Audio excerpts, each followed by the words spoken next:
Welcome, traveler. This is Grimscribe. Today I'm going to show you the first campaign book for Grimlore Portal Tales, the Malvorian campaign.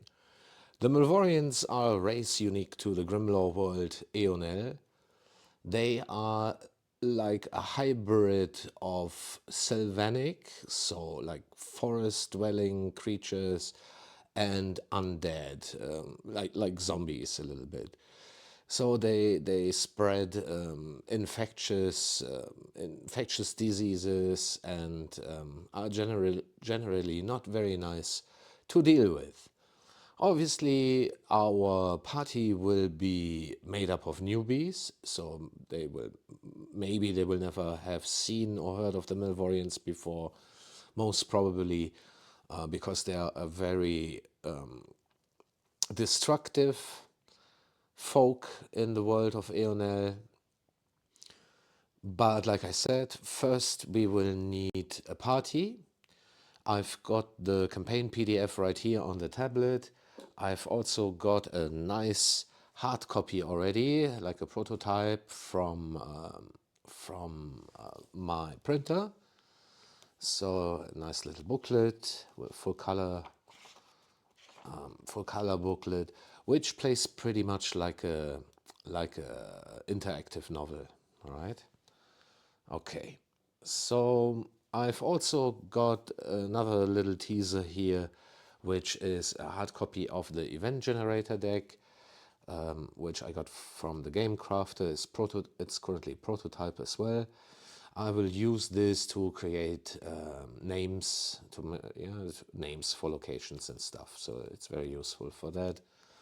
And I've also got a hard copy of the quest generator deck here, a nice tarot-sized deck, and I will use this as well as like for an oracle and to get like topics to get ideas flowing. It's a great little tool for that as well. But like I said, first we need a party that we can send on this adventure. So I'm gonna grab a party sheet and a couple of character sheets, and we'll create a couple of characters.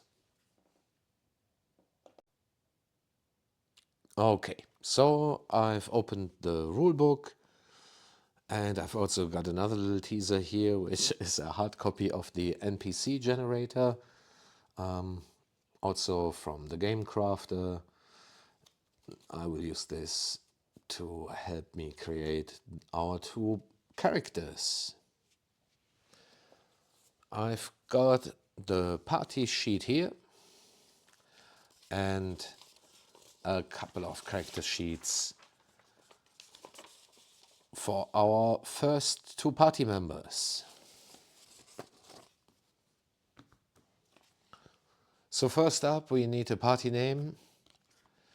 I think these are always hardest to come up with, so I'm just gonna get like a little idea. So I drew the topic gargoyles, and I think this is perfectly fine. We're gonna call them the gargoyles. And as usual, our party starts with pretty much nothing at all. So let's create the first character.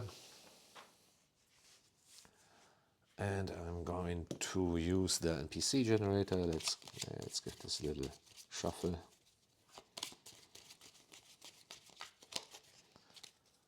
And the first card that I draw is Callum. So our character is called Callum. Wave Crest. But I think Callum is fine for now. And he's a male. His race is Malvori, which we have to redraw because, well, obviously we're going into the Malvori campaign, so we're not going to play a Malvori. So let's draw another one. Let's see. So it's a Vorgarth. The Vorgarth are another of Grimlore's unique races. So let's go for another one. Okay, Beastman. This is more like it. So we've got a Beastman here.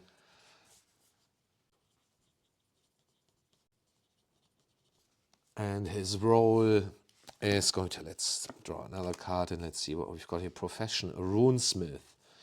Okay, so if Callum, our beastman, is a runesmith, then he should be something like a warrior, a tank, pretty much. So we're just gonna give him the role warrior. Always good to have a warrior in the party. And since he's a warrior, he's going to start with the attribute might on level 2, and I think we're gonna make him like more of a tank. So we're gonna give him, and since he's a smith, he should have crafting. A runesmith, he should have crafting, but it's much more important to be able to use a weapon at the beginning of a campaign. So we are gonna go for one hand here. And a beastman, don't have a trait for beastman yet. Oh, do we? Ah, no, I think we have for wolfman. Hang on, let's check racial traits, nimble, shieldborn, survivalist. That sounds like something that we can use. Survivalist character skilled at surviving. If they can pass a nature check at the beginning of their turn. Yeah, that sounds good. So that's survivalist.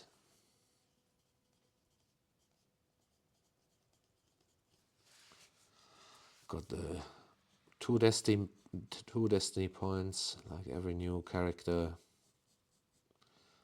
And he's got 10 energy points, just like every new character. And he should get an item. We should grab an item for him. And I think for a beastman, an axe should be fine. Maybe a spear.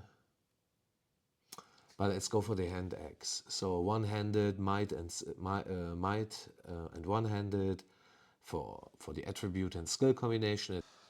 The hand axe does slashing damage. It costs 4 gold. Has 2 upgrade slots. Yeah, that sounds fine. So inventory is a hand axe slash 2 upgrades. So now for our second character.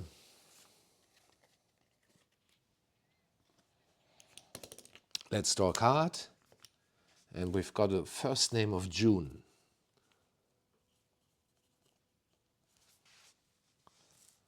And the last name is Starcaller.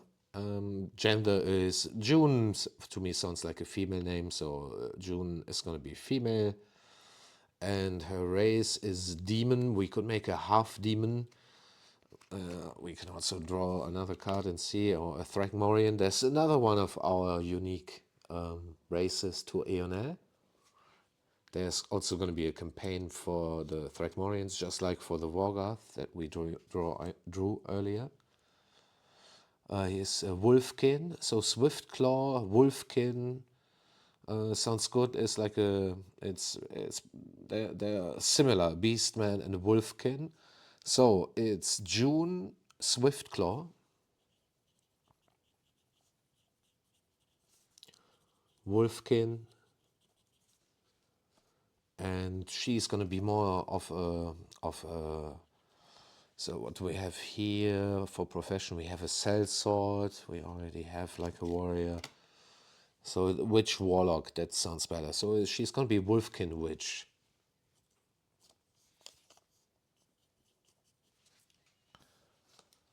And as witch, she should have Arcana as the main attribute, and either magic or divine as the main skill. We're gonna go for magic. And we're going to look for starter spells. So we've got Firebolt, Frostbolt, Lightning Bolt. Lightning Bolt sounds fine. Yeah, so let's go for Lightning Bolt.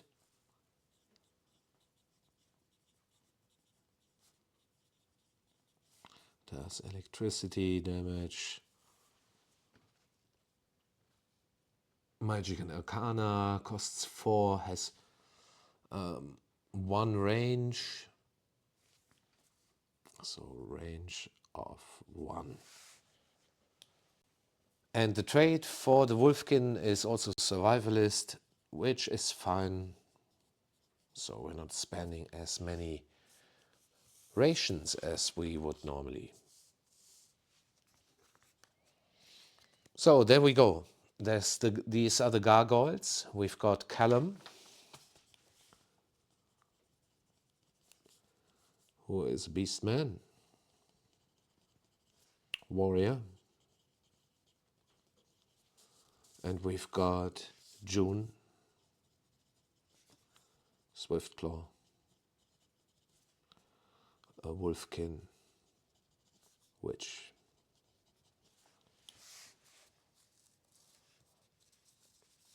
And we are ready to get started. All right, we are back and we're about to start the campaign. The two characters have a very simple setup. Like you saw, it just takes about 5 minutes to create these two characters. They're absolute newbies, no experience, nothing, so we'll see how good they fare on this adventure. Starting. Amidst the labyrinthine corridors of the subterranean portal complex, the enigmatic adventurers hesitated for a mere moment, the weight of the unknown pressing against them.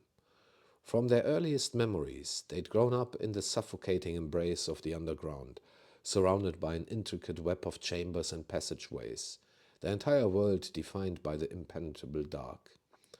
Their lives took an unprecedented turn when, not long ago, one of the long-dormant portals hummed to life, its azure glow illuminating the chamber, promising a world beyond their darkest dreams. Drawing a collective breath, the party mustered their courage and stepped into the shimmering portal. They were greeted not by the cold stone and hushed whispers of the underground, but by a world bathed in the golden hues of a setting sun. The portal magic deposited them amidst an ancient ruin, nature having reclaimed its dominion with creeping ivy and overgrowth, its stone whispering tales of a time long forgotten. Peering through the cracks of crumbled walls and archways, they spied a hill looming in the horizon. Atop it sat a sprawling settlement, its silhouette painting a picturesque scene against the twilight canvas. But this serene tableau was marred by the unmistakable signs of distress. Thick plumes of smoke billowed upwards, and even from this distance the frenzied motions of a siege were evident. A vast horde of creatures, their forms alien and unfamiliar, seemed to be assaulting the town's defenses. From the vantage point of the ruins, the exact nature of the siege or the creatures remained elusive, their details obscured by the vast distance. But one thing was crystal clear to the adventurers. A settlement, and perhaps a world, was under threat, and they might be its only hope. So now we've got two options. We can decide to quickly leave the ruin and check out the settlement, or we can decide to investigate the ruins first. I don't want to spoil the whole story, so I'm just going to go into a few passages, and it's a divergent storyline. So depending on what you do, you will note down some keywords, and then when you get to another passage in the story, it will ask you, do you have this keyword? If yes, then go there. No, if no, then go there. So depending on your actions, different things can happen. So there's a so there's replayability there as well. So like I said, I do not want to spoil too much. So I'm gonna go some ways that you might not go, which is I'm gonna go for helping the settlement right away. So this is MV02, and we've got a picture here. No sooner had the adventurers emerged from the portal into the ruins than the distant cries of battle reached their ears. Without a moment's hesitation, drawn by a mix of duty and intrigue, they sprinted towards the unfolding chaos. The ruins, with all their mysteries, were momentarily forgotten, overshadowed by the immediate and pressing danger. Rushing over uneven terrain, and through the dense underbrush, they finally reached the outskirts of Dode Fasting. The sight that greeted them was nothing short of nightmarish. The once sturdy palisades of the town, a symbol of its resilience and strength, were being ruthlessly torn asunder by a relentless horde of undead. Their hollow eyes and gaunt figures moved with a single purpose, driven by an insatiable hunger for destruction. Among the mindless horde, one figure stood out, not just for its sheer presence, but also for the palpable malevolence it exuded. This creature, while bearing the familiar visage of the undead, had something distinctly different about it. Its eyes, though cold and lifeless, held a glint of intelligence and purpose, a spark that marked it as the mastermind behind the onslaught. As the adventurers took in the grim scene, the leader's gaze, sharp and calculating, found them. Recognizing a potential threat, or perhaps just seeking new challenges, it let out a bone-chilling command. A faction of its undead army, with renewed fervor, started advancing towards the party, their intentions clear and deadly. The air grew tense. The adventurers, having faced countless threats before, stood their ground. Weapons were drawn, incantations murmured, and strategies quickly devised. They were about to face an enemy not just of brawn, but of brain, a force that was as much about cunning as it was about sheer numbers. The stage was set for a confrontation that would test the mettle and wits of the party. The party must fight an easy Malvorian unit. If they survive, continue with MV04. So we have to determine a easy Malvorian opponent to fight.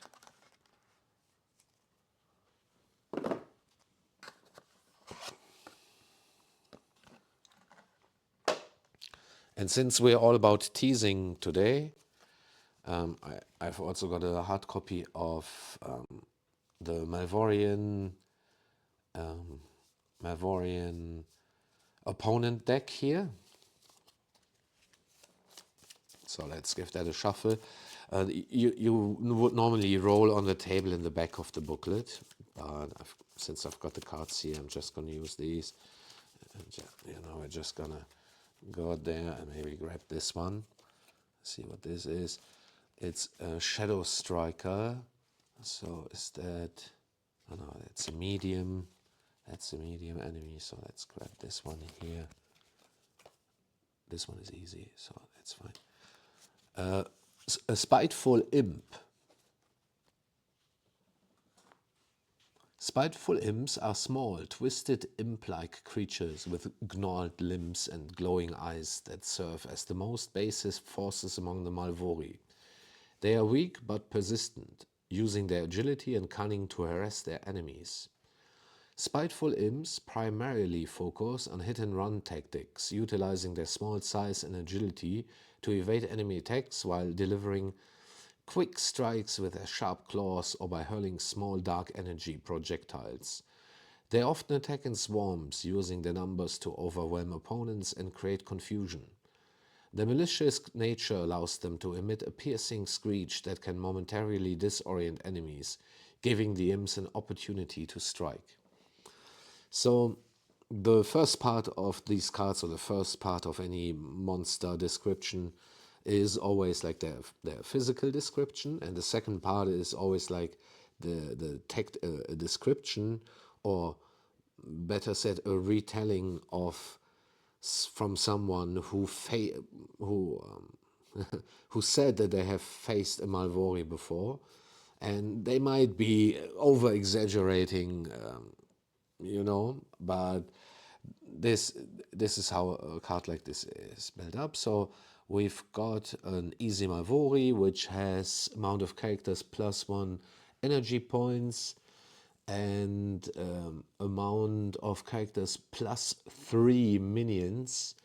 They have fast, so they can move more than one sector during combat. They are vulnerable to fire and to cold. Well, unfortunately, we took Lightning Bolt instead of Frost Bolt or Fire Bolt. But, it is like it is. They do piercing damage type, and if we win this fight, we're gonna gain 1 gold and 1 basic item. And here I've got one of the little battle mats. So I've prepared our little battle mat.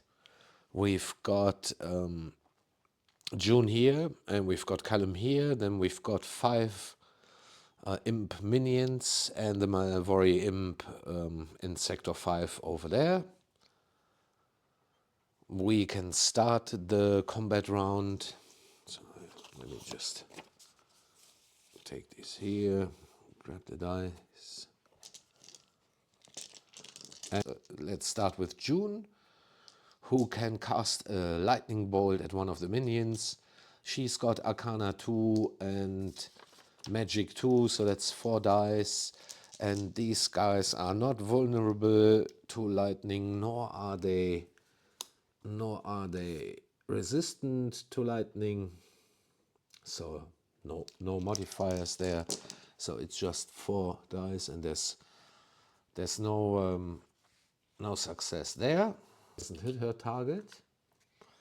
I think it's important that we can do some damage in this fight. So I'm using some of these markers here as destiny tokens, and June is going to spend a destiny point to re-roll all 4 dice.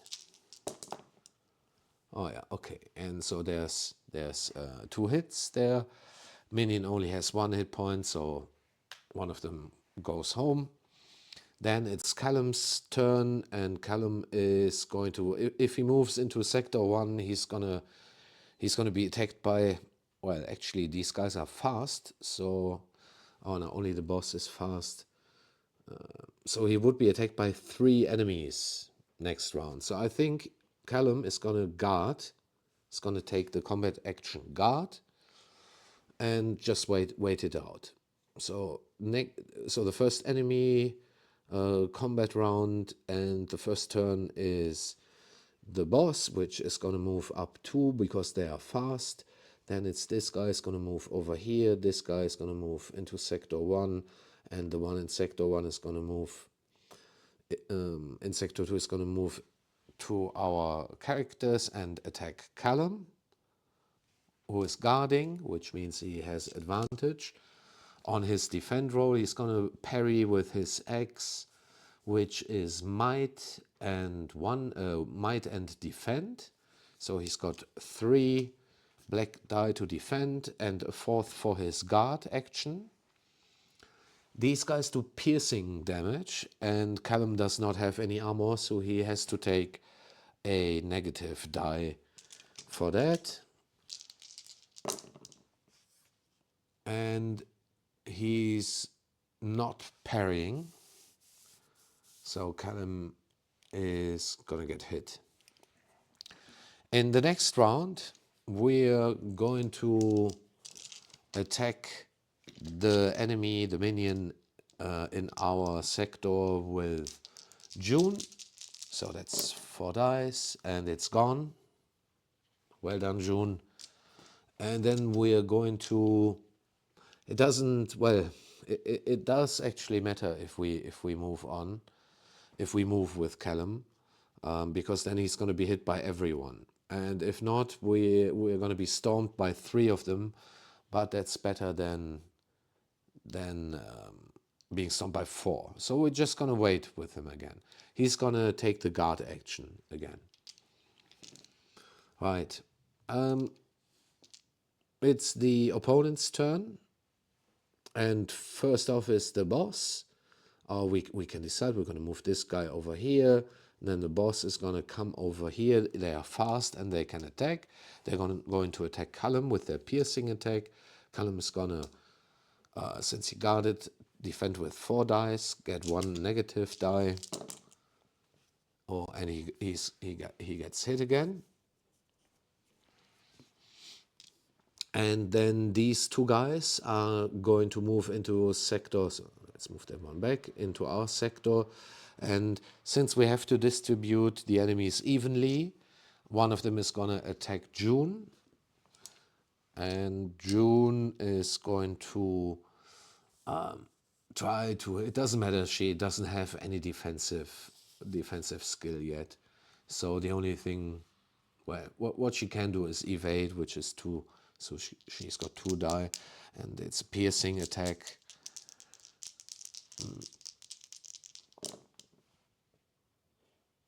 So she gets hit as well. And then this guy, this minion, will be attacking Callum. He's going to defend. No, he's not. So that's another point of damage for Callum. And the next combat round starts with June hurling a lightning bolt at the minion in front of her, and she hits, is dead. And then Callum is gonna take care of the minion behind him with his axe, but he doesn't hit. So since he already received 3 points of damage, he's also gonna use a destiny token, and he's going to reroll, and he hits, so that minion is gone. Next enemy combat round, the minion here is going to move over and is going to attack June. June has to dodge against the piercing attack. No luck, so she gets hit again. 2nd point of damage. And then Callum is going to be attacked by the boss, by the imp, to defend. Oh yeah, that's already fine. Yeah, so he would have defended 2 points of damage even. Okay, so next combat round we are going to shoot a lightning bolt at the minion that is attacking June, and we don't hit. And then Callum is gonna attack the boss, or he's gonna attack the minion that is attacking June, and he hits. The minion is gone. Okay, so it's just the boss left now. And the boss will attack Callum. Callum is going to defend with his sword against the piercing attack, and it doesn't work. It's the 4th point of damage for Callum. But then it's our character's turn again, and we're gonna shoot another lightning bolt. No, and that misses. And another swing with the axe. Oh, and there's 2 points of damage. The imp is almost dead. But before it dies, it will attack Callum again. Callum is gonna defend with his sword. No luck, so that's the 5th point of damage. He's half dead. And then it's the character's turn again. I'm going to attack with a lightning bolt. The lightning bolt hits and takes out the imp. Okay, first battle won, which means we receive 1 experience point, and we receive 1 basic item and 1 gold. So there's 1 gold, and we're going to receive 1 basic item. So what I use for that is a printout of the portable tables document, which is part of the digital download. And I'm going to roll on the basic item table, which is RB6 and RB7, one of the first tables. Basic items. So I couldn't find the D100, so we have to use this one. Oh, if it doesn't destroy the whole setup I've got here. Well, let's. I don't think this works.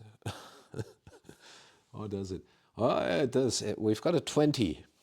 We got a 20 over here, so a 20 is a hand axe. Okay, we already have a hand axe, but whatever. It's worth 2 gold if we sell it. So let's put that. Let Callum carry that. He's already carrying one. But this one is equipped, and we're just gonna sell the second one over there.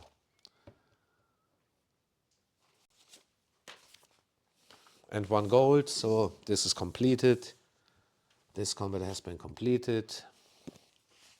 Continue with MV4. Amidst the dusty aftermath of the fierce confrontation, the grim silhouette of Dode Fastening loomed in the background.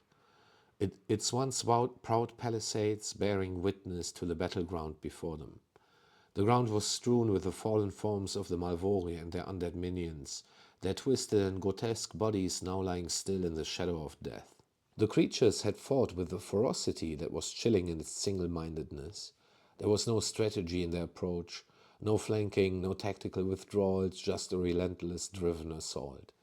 Their eyes, devoid of any emotion or humanity, had only showcased a vacant void, reminiscent of puppets on strings, devoid of any semblance of free will.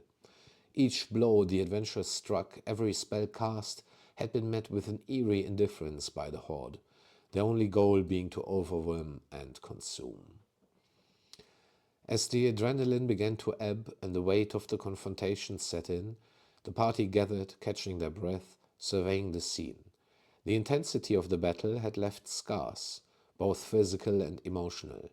However, amidst the wreckage, one thing was undeniable. The Malvori and their undead legions were being manipulated by an unseen force. The creature they had confronted, the leader with a spark of will in its eyes, was perhaps only the tip of the iceberg. The true puppeteer, the orchestrator of this macabre dance, was still lurking in the shadows, its intentions unknown, its reach far and wide.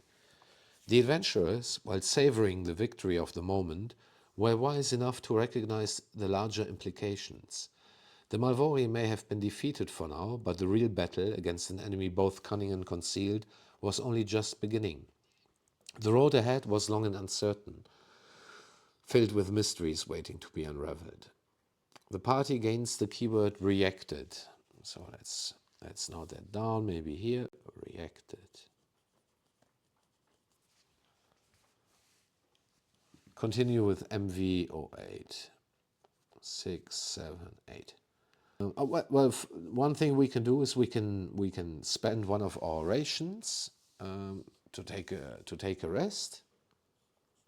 So let's get rid of a ration, and we're going to recover 3 energy points for that. On Callum and on June, so June is fully healed. Callum is still a bit hurt, but it's okay. Dode Fastening, once a beacon of hope and prosperity, now stood shrouded in an oppressive blanket of despair. The cruel aftermath of the attack was evident in every corner of the settlement. What was once a bustling hub of life and activity now resembled a grim tableau of devastation and death. The settlement's architectural pride, its intricately designed structures, now bore the scars of the siege. Some buildings were reduced to mere rubble, their stones and timbers scattered haphazardly, telling tales of their violent end. Others, still standing but barely, were being consumed by voracious flames. The fire, unhindered and unchecked, danced maliciously, casting eerie shadows on the streets below, turning night into a distorted day. And strewn across the streets, a sight more heartbreaking than the structural damage, were the lifeless bodies of the villagers, men, women, and children, who had once filled the air with laughter, hopes, and dreams, now lay silent, their stories brutally cut short. Their bodies, in tragic repose, painted a picture of community caught off guard, their last moments filled with terror. Yet, amidst this harrowing silence, a grotesque parody of life persisted. Mindless undead remnants of the attacking horde wandered aimlessly. The dark magic that once bound them to the will of their masters was gone, but their appetite for destruction remained. They shuffled and stumbled, their grotesque forms a haunting contrast to the desolation around. Drawn to the scent of death, they feasted upon the fallen villagers, their ghastly banquet adding another layer of horror to the already nightmarish scene. The outfasting was in mourning, its very soul wounded, and as the adventurers surveyed the destruction, a heavy weight of responsibility and determination settled upon them. They knew their journey was far from over. If the party has gained the keyword reacted, investigate the town center, from where faint sounds of battle can still be heard. Continue with MV9. Yeah, we've got reacted, so we're going to continue. With urgency driving their every step, the party made their way towards the epicenter of the chaos.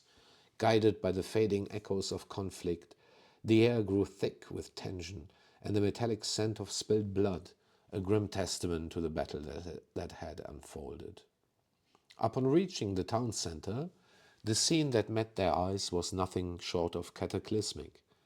Dode Fastening's cobblestone square, which likely once played host to markets, gatherings, and celebrations, was now a brutal theater of war. The ground was slick with blood, bodies lay strewn in grotesque poses, and the mournful cries of the wounded pierced the heavy air. In the midst of this carnage stood a group of undead, their monstrous forms a stark contrast to the fallen townsfolk around them.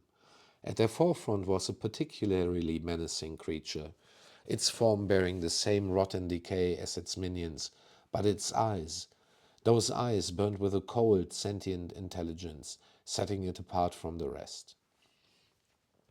Cornered by this undead horde was a small band of the town's militia. They were battered, their armor dented, clothes torn, signs of a prolonged defense. Among them stood a figure of defined strength, a female warrior, her armor bearing the insignia of a captain. Her stance was fierce, but the odds were overwhelmingly against her. As the adventurers approached, a glimmer of hope appeared in the eyes of the survivors. But that glimmer was short-lived. Sensing the shift in attention, the undead horde, with renewed vigor, lunged at the militia. Despite their valiant defense, one by one they fell until only the captain remained. Standing tall amidst the onslaught, her defiance unyielding, the adventurers, their heart aflame with a mix of rage and resolve, prepared to intervene and face the nightmarish foes before them. The party must fight a Malvorian of medium difficulty. The captain of the militia, Liza Verge, and one surviving militiaman will join them, but both are already heavily wounded. Treat her as a henchman with these stats. So here we introduce henchmen to the game. Liza, the commander, she is henchman with might 2, one-handed 1, has block 2 and energy 3. And the militiaman is a civilian. He has 2 dice on every roll he makes, and he has 1 remaining energy. If the captain survives, continue with MV10. If the captain dies, continue with MV12. So again, we can start a combat encounter here using maybe the other side of our combat card now. So I think I'm going to add something here where it says like that they are in sector 1 or 2. So, you know, the party has a reason to move forward to save these guys. Okay, so we're going to determine which Malvori we're going to fight against. Just shuffle the cards a bit. Normally we would roll on the table in the back of the campaign book. So we are fighting a Malvori Shadow Striker. Shadow Strikers are swift and deadly Malvori assassins skilled in the art of stealth and deception. Their bodies are composed of a malleable dark energy, allowing them to blend seamlessly with shadows and strike from unexpected angles. They wield dark energy-infused daggers that can pierce through armor and drain the life force of their targets. Shadow Strikers excel at hit-and-run tactics, using their stealth and speed to get in close, deal significant damage, and retreat before their enemies can react. They can manipulate shadows to create temporary illusions or distractions, disorienting their foes and allowing for swift escape Or a surprise attack. Shadow Strikers often target high priority enemies, such as spellcasters or leaders, attempting to quickly dispatch them and disrupt the enemy's command structure. So these are MV09. So turn the card around. We've got a medium Malvori, which has amount of character times 3 hit points. So this guy has 6 hit points. And he's got amount of characters plus 1 minions. So 3 minions. And they will start here. They have focus on arcane users, so the one who has the highest arcane attribute, which is June. We got to protect June from the boss. He's fast, so he moves 2 sectors. He's agile, so he can pretty much attack, and so he can move, attack, move back. He's got camouflage, so he's harder to hit. He's vulnerable to fire and cold. And the damage types of these Shadow Strikers is piercing and shadow. And the loot would be, well, let's not get to that. So let's fight these guys first.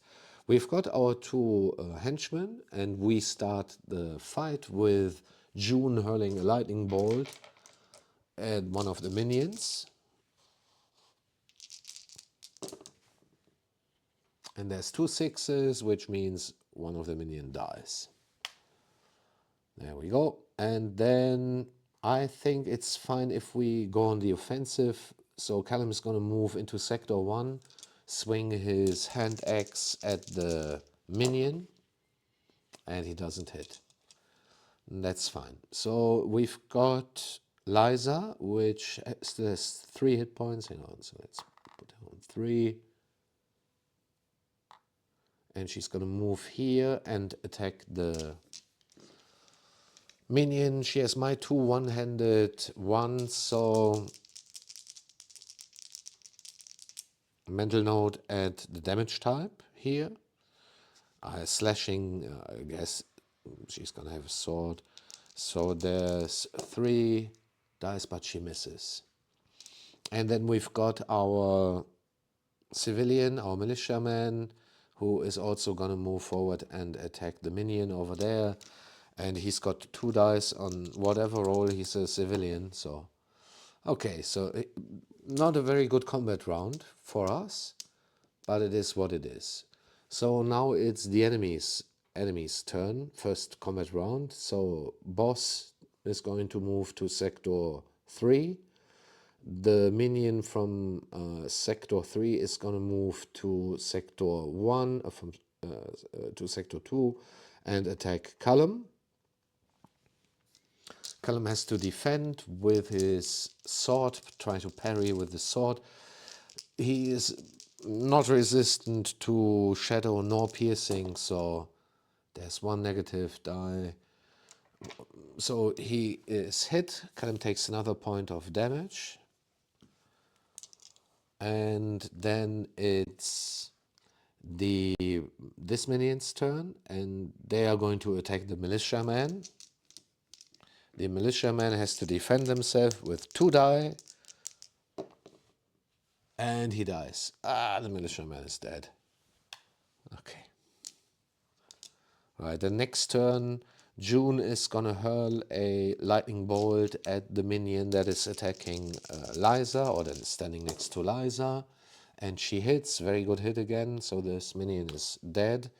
And then Callum is gonna hack at the minion in front of him with his hand axe, and he misses again. What a warrior. So it's the second opponent's turn. The boss is gonna start first, and he's gonna move in and attack Callum. We're gonna try to save Liza. So Callum has to roll a defense roll with his hand axe, trying to parry.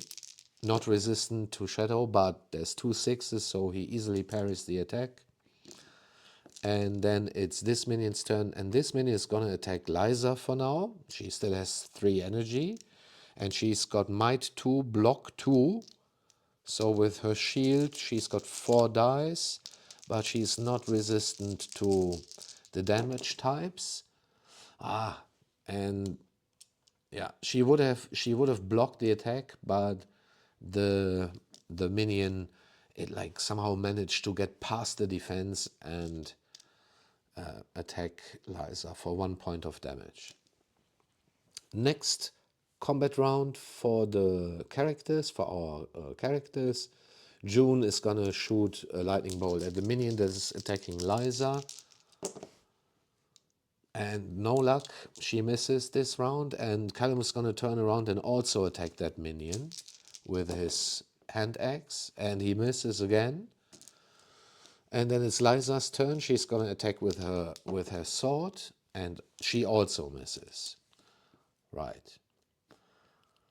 Next combat round for the enemies. We're gonna resolve the minion first. Is gonna attack Liza again. Liza is gonna try to parry. And she parries with the 6. And then the boss is gonna attack Callum. Callum is gonna try to parry with his sword. And he fails, so he takes another point of damage. 4 points of damage in total he's got now. Next round, June is gonna come into sector 2 and hurl the lightning bolt at the minion, and she hits. So I think she killed all of them so far. And then Callum is gonna get the first swing at the Shadow Striker with his sword, and he hits, bringing him down to 5. And then Liza is gonna swing on the boss as well, but she misses. Okay, so June is not hurt at all. So in the next combat round of the enemies, the boss is gonna move over to June. He has seen her kill all of his minions with lightning bolts, and June only has 2 dice for defense and 1 negative because she is not resistant against the damage types, and she gets hit. So that's the first hit for June. Next round, June is gonna hurl back a lightning bolt at the striker, and she doesn't hit. Callum is gonna try with his axe, and he does hit, bringing the boss down to 4. And then Liza is gonna go and attack as well. And she does hit for 2 points of damage. What a great henchman. Callum could learn something from her, bringing the boss down to 2 hit points. The boss can still attack though. I've completely forgotten the camo on him. So the party would have gotten another red die for the camo. Yeah. So from now on, I'm gonna keep track of that. It's the enemy's turn, and he is going to attack Callum. No, June again. So she definitely seems to be the biggest threat. So with the camo, it's 2 red dice, two black dice, and she does manage to evade the attack. Next round, June is going to try to deliver a killing blow. It doesn't work quite, but he's down to 1 hit point. The Malvorian is down to 1 hit point. So Callum maybe with a little backstab. No, he's unable to do that. And Eliza maybe with her sword, and she stabs the Malvorian. The Malvorian dies. Well done. Combat is resolved, and we can continue with the story. If the captain survives, continue with MV10. The smoke and dust of battle began to settle, and in the aftermath, the militia captain, her armor strained and dented from the ferocious combat, approached the adventurers. Deep gratitude shone in her eyes, the weight of the near-death experience still fresh on her mind. She drew a ragged breath, pushing back strands of sweat-soaked hair. Without your intervention, I would be among the fallen. My name is Captain Liza Verge, she began, her voice firm despite the exhaustion. What you witnessed here with the Malvori is just a fraction of the horror they bring. She motioned to the surrounding destruction as she continued. These fiends, these abominations, began emerging a few years ago. They hail from the Carbor Mountains, a vast chain that marks the eastern boundary of our lands. The tales whispered of grotesque, twisted beings capable of raising and commanding the dead. I once dismissed these stories as mere tales to frighten children. Today, we've seen the grim reality. The captain's eyes hardened with resolve, her gaze piercing. The Malvori aren't just undead. They teeter between life and death, possessing the relentless drive of the undead, yet with the cruel intelligence of the living. They've left a trail of ashes in their wake, villages and towns decimated, their people either slaughtered or forced into refuge. She paused, taking a moment to collect herself, the weight of her duty apparent.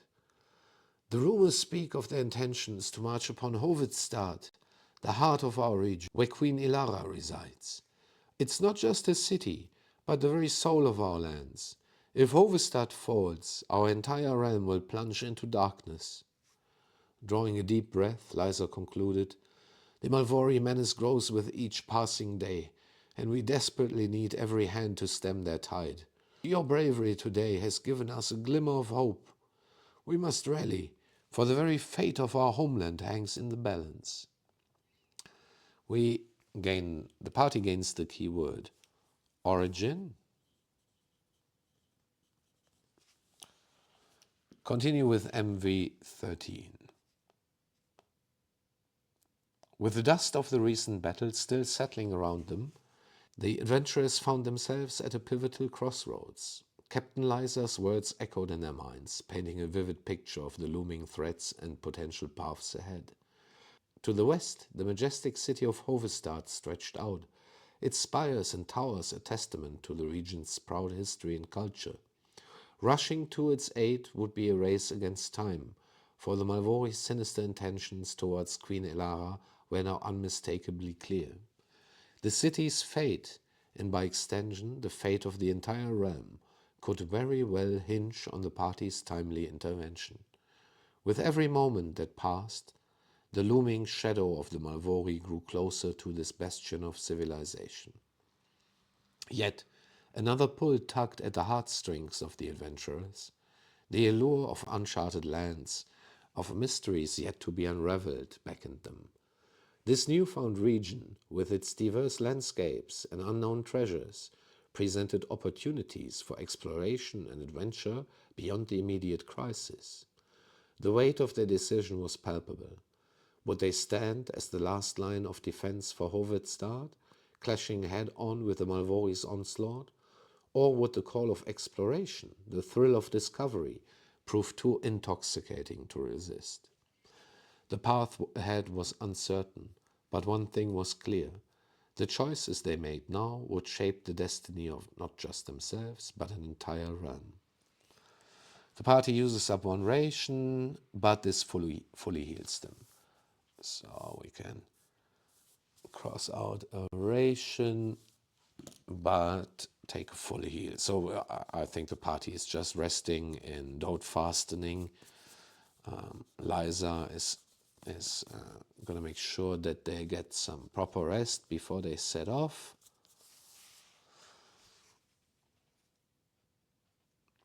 If they choose to follow the Malvori west towards Hovedstad, continue at MV15. If they choose to stay out of the conflict and just explore the region, continue at MV14. Or if the party gained the keyword origin, they also have this option. To the east lay the foreboding Carbor Mountains, shrouded in mystery and tales of the Malvori's origin. Exploring those treacherous peaks might grant the party insights into the twisted being's nature and potentially uncover means to counteract their malevolent magic. The allure of ancient secrets and the potential power hidden within the mountain's depth were undeniably tempting. Would they delve into the enigmatic mountains, racing to intercept the heart of the threat? If they choose to venture east into the mountains, continue at MV16.